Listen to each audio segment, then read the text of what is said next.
leaders who will arrive next week. Anyway, let's deal with that very quickly and put it to one side. I want to move on and talk about the business community's involvement in what's taking place here. Tom Knutzen is with me. He is the CEO of Danisco, which is the Nordic region's largest food ingredients business, obviously a partnership with DuPont as well. Tom, good to see you this morning. Thanks very much for coming along. Do you think the business community has played an active enough role in getting what it wants from this Copenhagen agreement?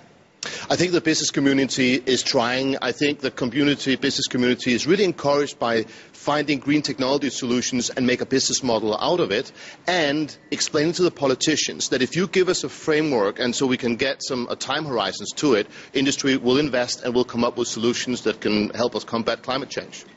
Do you think that there is a pot of cash sitting in R&D budgets at the moment in many businesses just waiting to be released when the business world at large feels it has a certain framework that it can work with next year? My short answer would be yes, but I think even beyond the companies, I think that the investor community actually is very cash rich right now. If you look at what happened after the financial crisis we went through, investors are looking for good opportunities to invest their money in. And if they see industries that has a solid business plan, has a technology that can bring them into a solid business case, linked to green technology, linked to a framework of reasonable stability and insight for a good number of years, I think those money will be released and invested simply because it's a good business case and investment case. How do you overcome the business challenge, though, of making the alternative business model pay? You yourselves have an alternative to natural-based rubber product. We were having a conversation about that just before this interview. And yet at this stage, I'm not sure that you can make that commercially viable without support. But how should that support come? Taxes? Reduction in taxes, some kind of supplement or subsidy from governments? How do you think you need to be helped to make this business plan realizable? Well, I think, first of all, as a business, our business, you need to have a balanced portfolio approach. You need to have a solid business that makes you some money. As of today, we luckily have that. We've actually been green, if I may say, for a good number of years, using industrial biotechnology to produce enzymes for detergents, textile bleaching, etc., in a green, low-energy using way.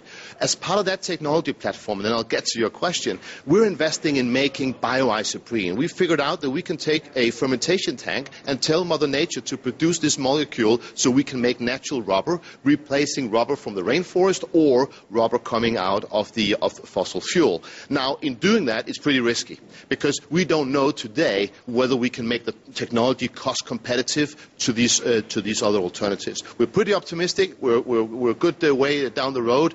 If, and this is where the request comes to the politicians, if we could have a tax on carbon, it would automatically change the balance by having a sustainable new white biotechnology solution instead of using oil. That would make life a little bit easier. I would say, though, that even without that, I believe we can make it work business-wise, commercially-wise, so we'll keep plowing ahead.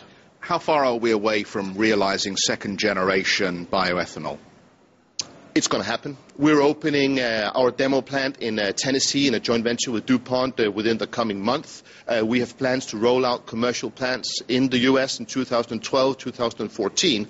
This thing is coming. We will make it commercially competitive to first-generation ethanol or gasoline. Now, where we need the politicians is the stricter framework, the more clarity in the framework, the cost on the carbon will accelerate the process so we can actually help reducing emissions fast. I'm saying that as a businessman with a vested interest in it, but actually also just as a citizen on this planet, we need to act now, and this technology is coming, it's happening.